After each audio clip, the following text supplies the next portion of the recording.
I don't know why, but every time I hear that opening, it makes me want to do like Notorious B.I.G. and on the track Victory.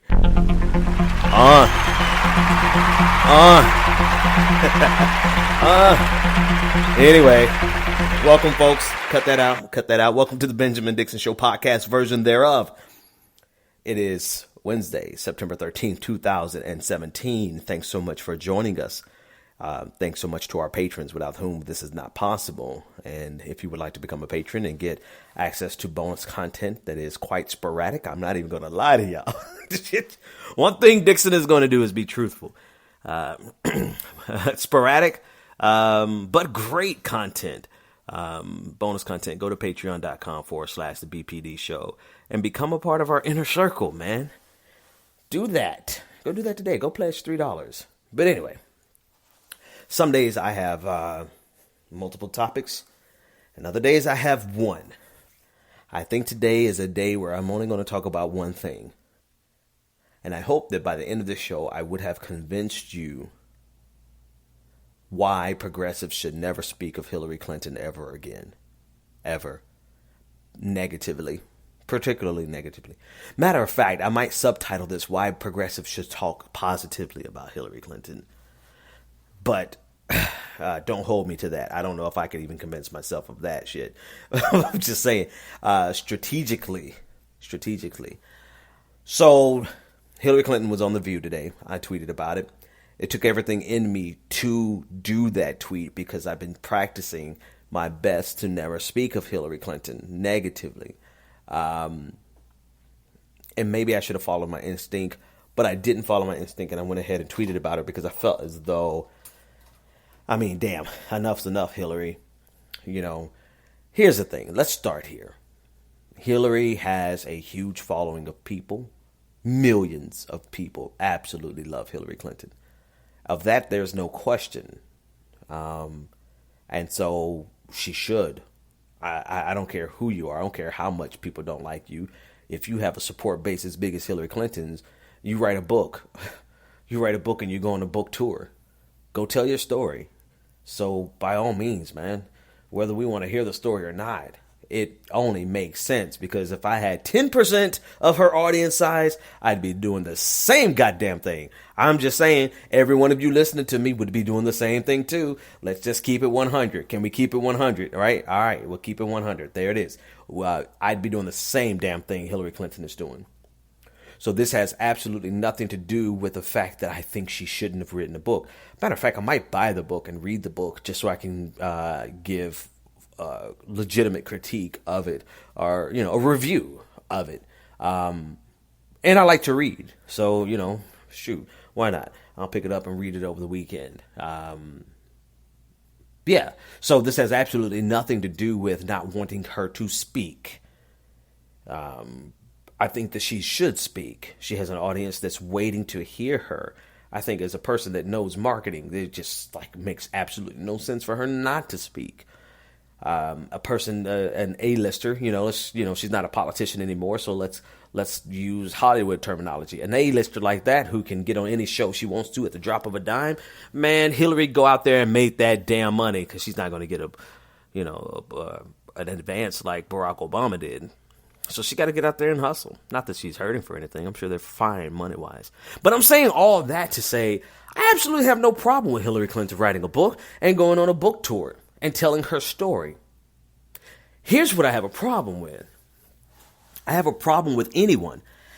If it's Bernie Sanders, if it's Hillary Clinton, if it's Cornel West, who's not a Democrat, but still, I don't care. Anyone who is scratching at a scab, at a wound that hasn't even scabbed yet, right? The wound is so fresh in the hearts and minds of everybody who participated in the primaries that having a person with the profile, well, hell, one of the two people that were in the primaries, relitigate the primaries on a national level of this magnitude is, for the purposes of promoting her book or even for the purposes of telling her story. Her version of the story. I'm sorry. Listen, if you are a good Democrat, then you do what's for the good of the party. Anybody who's ever been to a Democratic Party meeting, you know that there's a spot in the meeting where they say, let's do this for the good of the party. And then they do some special announcements for the good of the party. Well, shit. You know what's for the good of the party? For Hillary Clinton not to reopen the wounds of the primaries with her version of events. So write your book, go on tour, make your money, tell your story. But for the good of the party, stop dividing this one opportunity that people who oppose Donald Trump, and that's a broad spectrum of people, some who don't even identify as Democrats, they may be independent, they may be Green Party, but they are willing to fight in unison with the Democratic Party to oppose all of the draconian things that Donald Trump is trying to do. And yet you have Hillary Clinton with this book. Every time she goes on any show, she falls right into the intentional or unintentional, I don't know, probably intentional, but this trap of discussing what she believed happened with Bernie Sanders. And I'm speaking about all of this from the vantage point of giving Hillary Clinton the benefit of the doubt of being truthful and honest and just telling her side of the story. There is the other possibility that she's doing this as a strategic move to try to separate Bernie Sanders from all of the politicians, the Democratic politicians, who are now falling in line in favor of Medicare for all, which is elevating his profile even more. It could be that she's trying to sabotage him. It could be that, but I'm not even going to go down that road. I have no need to go down that road, because even if she's sincere about it, then she needs to sincerely remember that her words have the ability to destroy everything that she's supposed to have worked for. She did all of this for the Democratic Party. She did this all for the people, progressives and liberals in America. Then realize, Hillary Clinton, the power of your words. You have a responsibility. Yes. I'm sorry, this is not a time. We're fighting against Donald Trump. This is not the time nor the season for one person to air their grievances as they see them, which is contestable, right? It's not time for a person to air their grievances such that it destroys the unity that is being found in the Democratic Party. So even if she's coming from the sincerity of her heart, which I will gladly give her the benefit of the doubt on, even if she's speaking from the depth of her hurt and the depths of her experience, for which all of the people who love her and support her and all of the members of the Pantsuits Nation, they're waiting earnestly at the feet of Hillary Clinton to hear her side of the story. Even if she's sincerely doing it from that perspective, she really needs to consider the good of America above her grievances. Because she has the ability, just like Bernie Sanders, has the ability to divide the Democratic Party to a point where there is no resistance to Donald Trump. Well, Ben, that's mighty misogynistic of you to ask a woman to just internalize her pain and her suffering in order to satisfy your desires as a man. I'm sorry, Donald Trump is trying to deport 800,000 young people. I'm sure the vast majority, if not 90%, 100% of them voted for Hillary Clinton. So could she chill for a minute while we make sure we take care of them? I'm sorry, Donald Trump is actively trying to, or actively supporting white nationalists. Right? And actively saying that there are good people in the Nazi movement that was in Charlottesville. So can we, for just one brief moment, hold on to our personal grievances? Because I am advocating the exact same thing of progressives, which is why I'm titling this show, Why Progressives Should Never Speak of Hillary Clinton Ever Again. Not because Hillary Clinton is the devil, as many of you may think. I think that we should never speak of Hillary Clinton ever again, because we owe it to all of the people who are being hurt the most by Donald Trump to chill the fuck out. Chill out and consider that it is more important for us to work together, not in a kumbaya moment. I don't care about a kumbaya moment. I don't care about Unite Blue. I don't care about any type of getting along and feelings. I care about fighting against a man who has made it clear that he is the enemy of anyone who is not white and rich. White poor people haven't caught hold of that, and that's their problem. but Donald Trump is on the side. He even used today he tweeted out using Irma, the disaster that was Irma. Look at how devastated the Keys were. Like a war zone. He's using that as an excuse to push tax cuts for the richest people in America. So everyone who has a grievance, from Hillary Clinton to Bernie Sanders to anyone in the Democratic Party leadership, to you, the listener, I think that it is worthwhile for the people who are being hurt and marked. I mean, I didn't even mention the transgender community, who have been the direct target of Donald Trump like no other administration in the history of this country.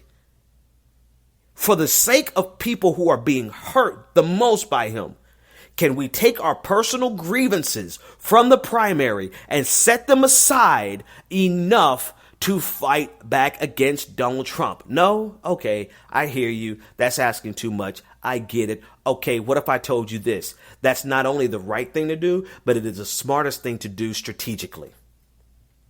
You want to fight back against centrism, and you feel like centrism is the most important thing for us to fight back against. Forget Donald Trump. Well, I tell you what you're going to need is a majority, if not a plurality, of people who lean left, people who identify as Democrats. And so we're going to have to win some of those people over. If you're starting this conversation with me and you think that you have the ability to destroy everyone who ever supported Hillary Clinton and then have a coalition big enough to actually implement policies, I would say that you are a naive beginner and you need to go back at the beginning, start over.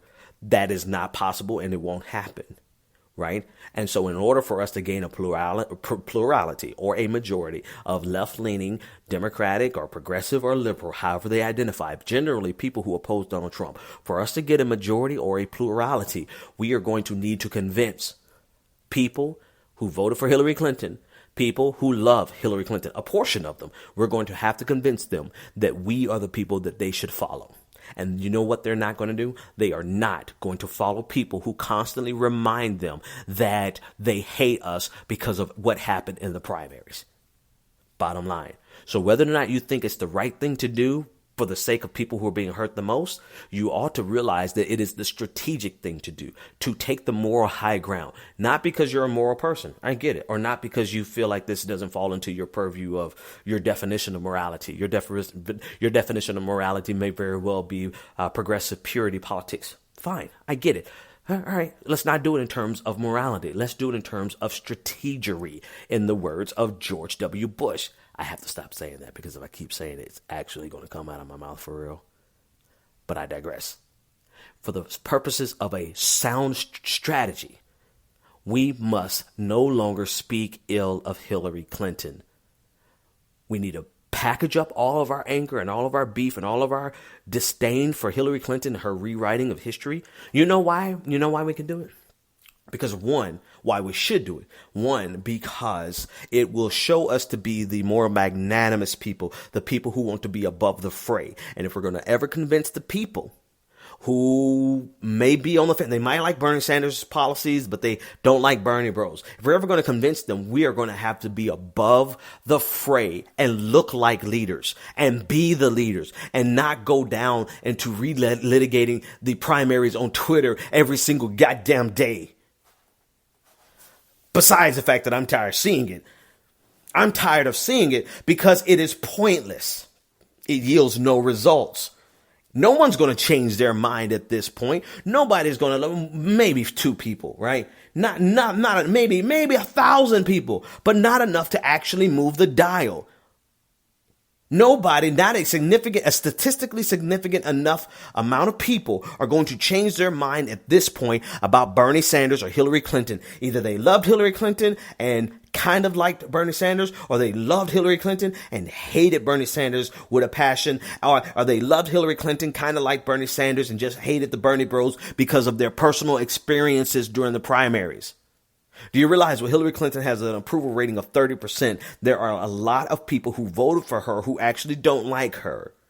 But you know what they remember? They remember all the confrontations they had with us, you, me, we. They remember every interaction. And do I care if they were wrong and we were right? No, I don't care. You know why? Sometimes some fights are not worth proving who was right and who was wrong because it is more detrimental to your overall goals to prove that you were right and to be able to say, I told you so, than for you to let that wound heal and just move on. Sometimes you just gotta let it go. Let them be wrong. Ben, that's not the right thing to say. That's not a moral thing to say. Yeah, but it is the strategic thing to say. And the bottom line is this, man. We have got to stop relitigating the primaries because it reminds people of the pain that they went through. A lot of them don't even care about Hillary Clinton with a 30% approval rating. They don't even care about what was done to Hillary Clinton. They care about what was done to them. And yes, you guys, hey, keep it 100 today, right? You guys are some of the dog-pilingest bunch of motherfuckers I've ever met in my life, and so am I. Yes, let's keep it real. Let's keep it real. We all dogpiled. And yes, so did Hillary Clinton's crowd. Yes, they did too. All of us. That's the nature of it, which makes me laugh because everybody gets wounded when it happens to them and then turn around and do it the next day to somebody else. It's the nature of the field. That's why I love it when people dogpile me because I know that's just how it goes. However, for people that we have to convince that progressives have the better agenda, progressives are the best leaders for the resistance, progressives are the people who should lead the Democratic Party into the future, we have to stop reminding them of every single social media hurt that they experienced during the primaries. And why should we do it? Here's the next question. Why should we have to do that, Ben? Why don't they do that? Because I'm tired, I'm speaking as somebody who disagrees with me. Why should we have to do that, Ben? Why should we have to do that when they were the ones who were wrong? I'm not mocking you, but that's kind of how you just sound in my head right now.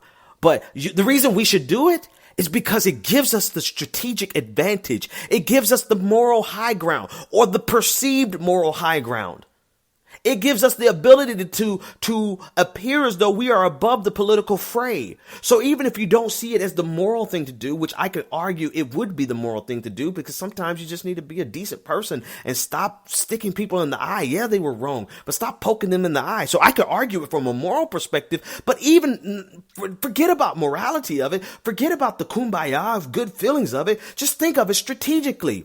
Somebody in this argument, one side, either the Bernie side or the Hillary side, is going to be left holding the bag of the primaries while the adults in the room turn our energy and our attention to fighting against Donald Trump, but more importantly, fighting for policies like Medicare for all, which makes this even more important because you have Democratic leaders lining up behind Bernie Sanders. You have, perceived front runners for 2020 like Cory Booker and Kamala Harris. Cory Booker, who I would never vote for, but that's a whole different argument. But Kamala Harris, whom I might vote for. Let's see what else she says, right? She's pretty new on the national scene, but they are perceived front runners for the 2020, and they are lining up behind and with Bernie Sanders on Medicare for all. So the momentum, my friends, is in the corner of people who support Medicare for all.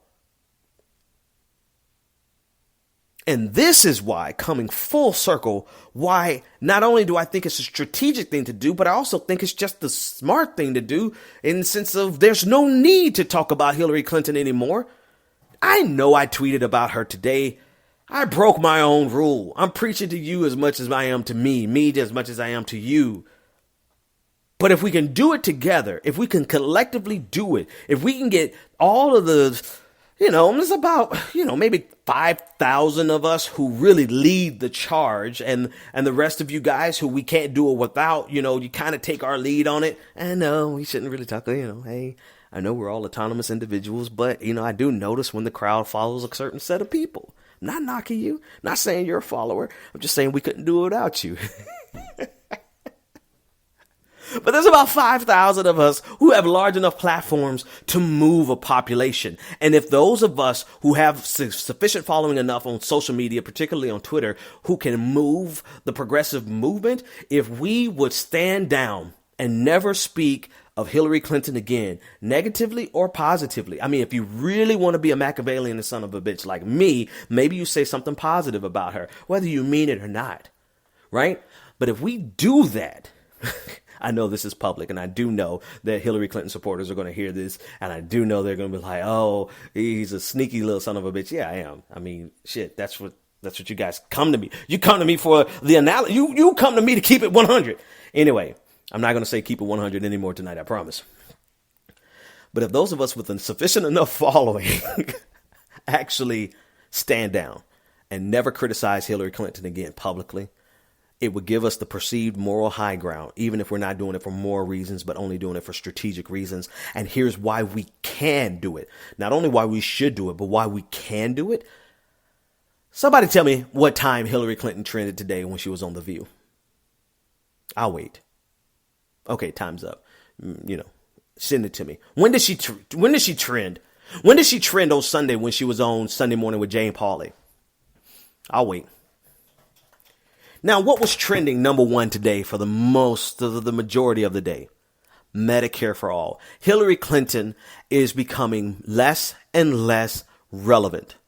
And people say, "Oh, Ben, no, you don't understand. She controls the reins of power. She's in the Democratic Party in the background, the establishment, blah, blah, blah, blah." Okay, cool. I got it. She's in the establishment. She still is going to go against Medicare for all, but she couldn't control Kamala Harris. She couldn't control Cory Booker, Elizabeth Warren. She couldn't control Kirsten Gillibrand. She couldn't control all the other, what's that, I believe is 12 Democratic senators who are now coming out publicly for Al Franklin, right? Al Franklin, too. I forgot about him. Coming out publicly for Medicare for all. So she's not even popular enough to be trending when she's on a full media tour. So, my people, why waste our opportunity to be the perceived moral high ground and the perceived magnanimous people for a person who's not even popular enough to trend on a day that she's doing a full media blitz, on the day that her book comes out? There's no need to. There's no need for us to cede the moral high ground to the center of the Democratic Party when the leader of the center of the Democratic Party can't even trend on Twitter on her big release day. Why are we letting them pull us? See, we're taking the bait. I'm just going to be, and I took the bait today so I could talk about it because I fell into it. I tried my best. I did all that I could do to resist saying something about Hillary Clinton. But that human being, I get it, folks. She drives you crazy because she's literally rewriting history before our eyes. But you know what, man? I'm going to say something positive about Hillary tomorrow. And I'm going to lose a lot of followers because they haven't had a chance to listen to this episode. But I'm going to say something positive about Hillary. You know why? Because she's fading into oblivion. And she's doing it to herself. At 30% approval rating, you don't need to come out on a I blame you tour. You need to come out on I am above the fray tour. You have to do things. Don't ask me why Americans like that shit. I would love it if America would let me go out there and just bitch about shit all the time. Let me go out there and just complain all the time. But you know what America wants? They want people who are above the fray. They want people who are not going to engage into the pettiness of whatever. That's what they want. That's what they think is smart. That's what they think is noble. And so Hillary Clinton coming out on a I Blame You tour 2017 is not going to endear her in the hearts of people who already don't like her. 30% approval rating. So not only should we never say anything about Hillary Clinton again, we can go about our business, our progressive agenda, and never say anything about Hillary Clinton ever again, because ultimately she's marginalizing herself, which is a shame. Because I like Hillary Clinton. I'm actually implementing my own strategy right now. Don't tell anybody. I actually like Hillary Clinton. She's a smart politician. I really wish, now this is real, all bullshit aside, I really do wish Hillary Clinton had come out and just been Queen Bee, man. Queen Bee who snapped on Donald Trump. And I wish she had acted as arrogantly, and because she was dealing, I mean, like, come on, you're dealing with an oaf. You're dealing with a moron. Why, I know why she felt, and polling probably bared this out, that she needed to not come off as a curmudgeon or as a bitch. Hey, that's probably the exact language her pollsters told her. But I'm telling you, man, sometimes polling will lead your ass astray. If Hillary Clinton had just come out and snapped dirty on Donald Trump and just called him the little piece of shit that he was, think about it at the debate where he was stalking her. I mean, dude was like all up on her from behind. What if she had just turned around and say, "Back the fuck up, Trump. Get up off me, man. You're creeping me the hell out." Maybe she wouldn't say fuck, right? But she would have said, hey, dude, you're creeping me the hell out. You're reminding me of catcallers. Back up, dude, bruh. If she had said something like that, or if she had listened to one of his policy solutions and said, "Trump, that's got to be the dumbest goddamn thing I ever heard in my goddamn life." If she had just snapped on him, man, look here, I would have voted for her versus voting for your mama. Yeah, I wrote in your mama for her. I was in Massachusetts. It didn't matter.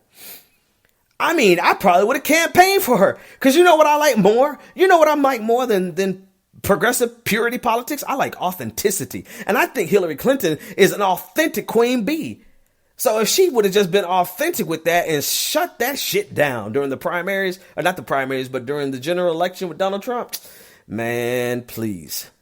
But anyway, that's a tangent that has nothing to do with my argument tonight, other than to implement my policy of saying something positive about Hillary Clinton, if not for genuine reasons, but for strategic reasons. Take the moral high ground. Anyway, that's why I think we can, and that's why I think we should never say anything about Hillary Clinton ever again. And if you do say something about her, say something positive. You know why?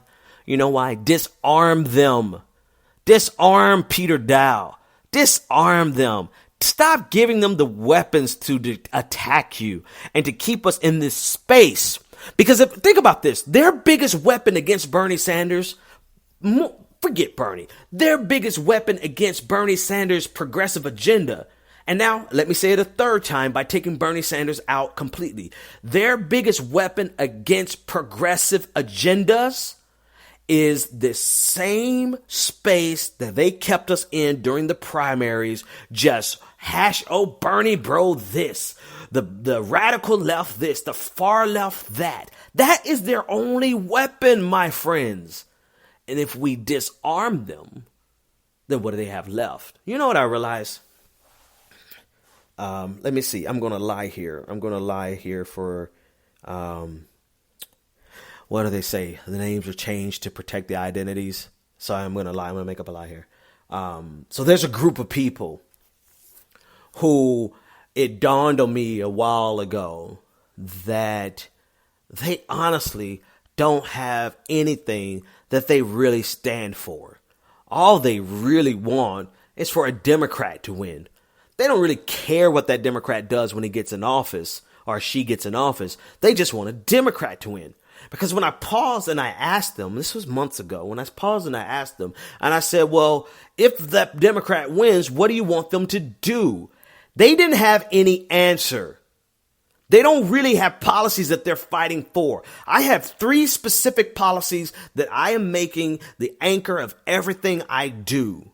A livable wage for people who make minimum wage. It needs to be moved up to $15 an hour. Medicare for all, because damn it, I'm tired of not being able to go to the doctor when I need to go to the doctor, or having this looming fear that I might get sick and I won't be able to afford it. And I'm sure there's millions of other Americans who might even have Obamacare who are in the same position because they can't afford the premiums, nor can they afford the deductible, right? And then number 3, a universal basic income. A universal basic income, because in the wealthiest nation in America, the nation in which consumption drives such a big part of our economy, not only is it the moral thing to do, but it is the economically sensible thing to do to make sure that all Americans have a base level of income. And shit, I might throw on there a 4th thing, make sure everyone has a good housing, quality housing. So those are the 4 things. I added a 4th one now live on the air. Those are the 4 things that I am going to fight for from here until we get them. And I realize there's an entire swath of Democrats who don't have anything on that list. Nothing. They're Democrats. They're Democrats who are not even moved by the fight for transgender rights. Yeah.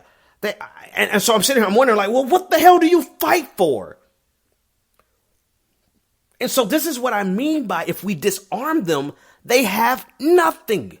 Because they have nothing that they fight for. They only have who they fight against. And they are spending more time fighting against progressives than they are fighting against Donald Trump. And so if we disarm them and we flank them and we outflank them to the left, then we come up on the left with policies as well as the fiercest opposition to Trump. But more important than that, we expose the fact that they're not really fighting against Trump as much as they're fighting against us.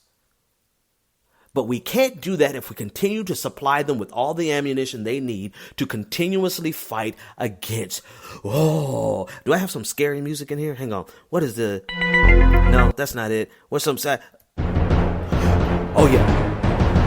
Okay, hang on. You're going to pretend like I didn't do that live on the air. All right, let me set it back up. I'm an asshole. They don't have anything that they're fighting for. All they have is what they're fighting against. And we get to expose the fact that they're not really fighting against Trump as much as they're fighting against the Bernie Bros. Some of you guys are trying to win the arguments. And what I'm trying to say very simply is that this is an argument that you can't win. So you have to outsmart them, disarm them. Some of you are trying to win the primaries. The primaries are over. They're not winnable. They're not winnable in the sense that time is linear.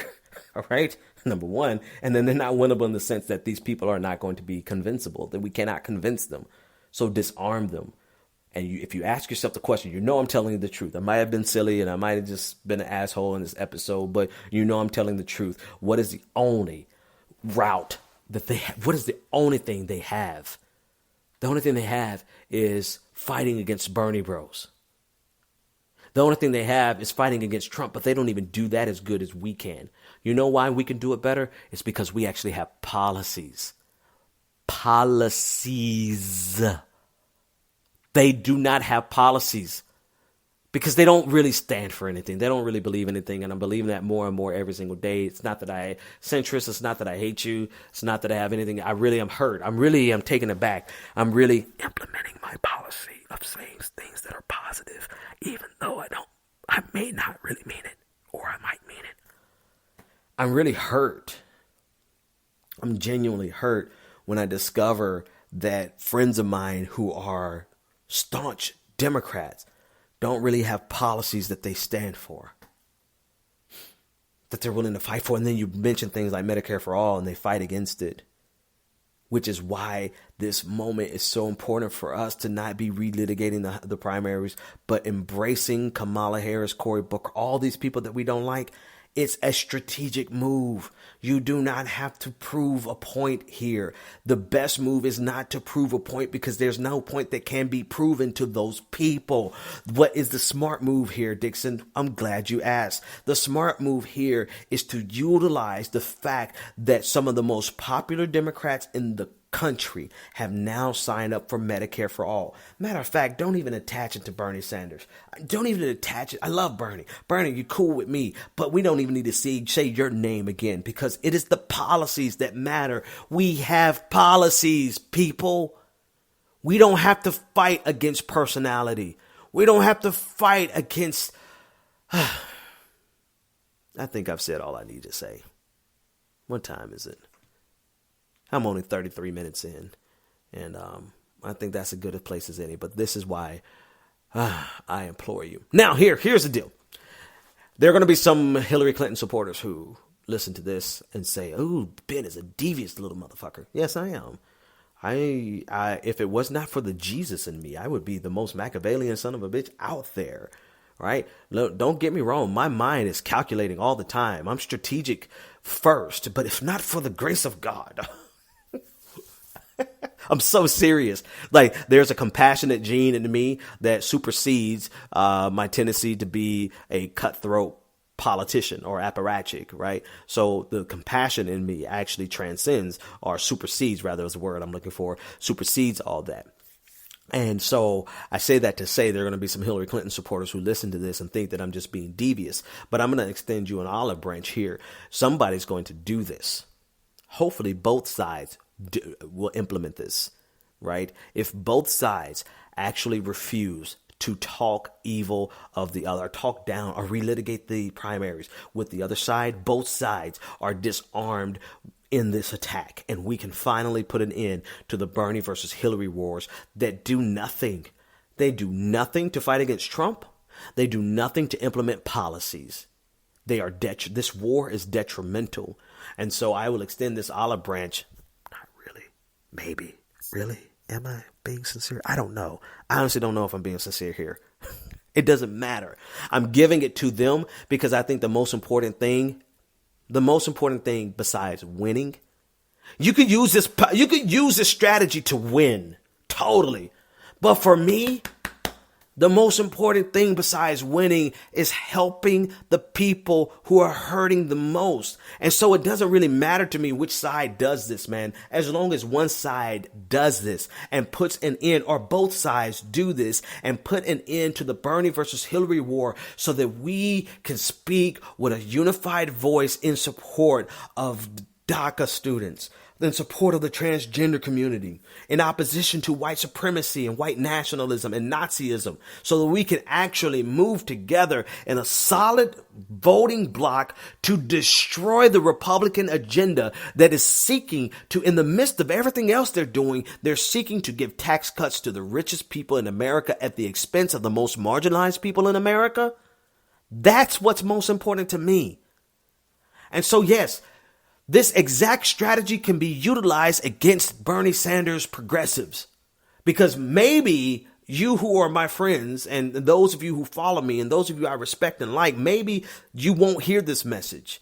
Maybe you're going to continue litigating or relitigating the primaries, and maybe it's going to take someone from I'm with her, God forbid. But maybe it's going to take the entire team of Hillary Clinton to become the more magnanimous people and all of a sudden never say anything else about the primaries ever again. I'm being honest with you. I don't care who does it, so long as it's done.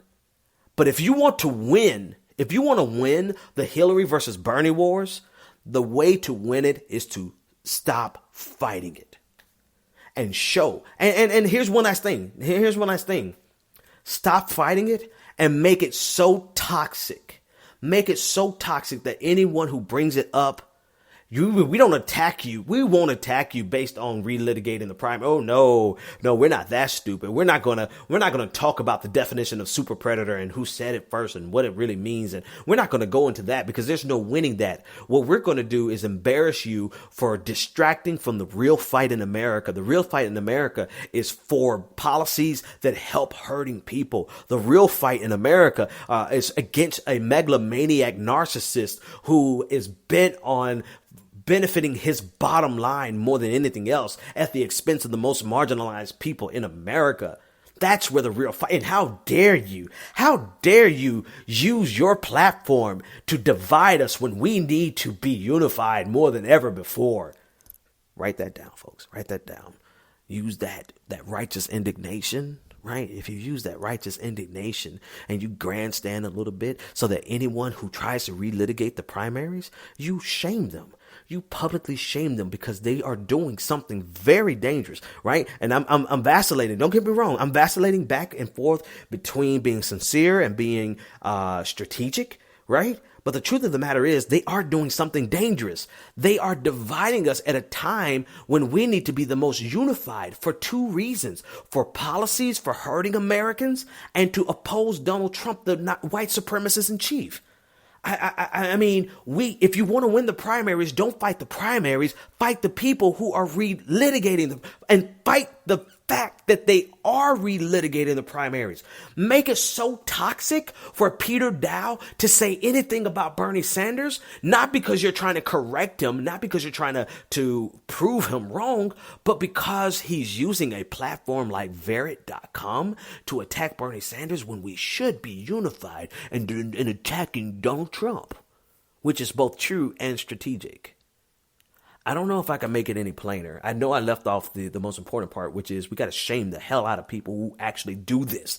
Shame these people who shame Joy-Ann Reid. If Joy-Ann Reid continues to relitigate the primaries, shame her. If you're going to dogpile her, which I'm not advocating for because somebody's going to try to get me suspended on Twitter, but if you do choose so to do that, then dogpile, if you do, shame her based on the fact that she's wounding the resistance when the resistance needs to be. How dare you, Joy-Ann Reid, and with the reach that you have, write this down. How dare you utilize your platform to further divide us when we should be unified, fighting against the white supremacists in chief and fighting for policies for hurting Americans.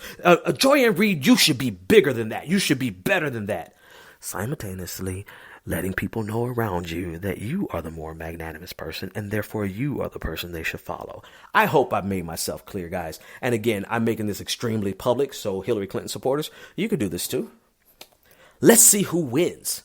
Or, maybe nobody listens to my podcast and nobody wins. And we just keep relitigating this shit for the next 4 years and lose. Just like when nobody heard my podcast about 2 years ago, because I only had like 10 people listening at the time, when I perfectly diagnosed exactly what Bernie Sanders' number one problem was going to be.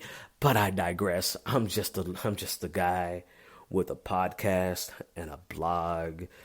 And I'm saying good night.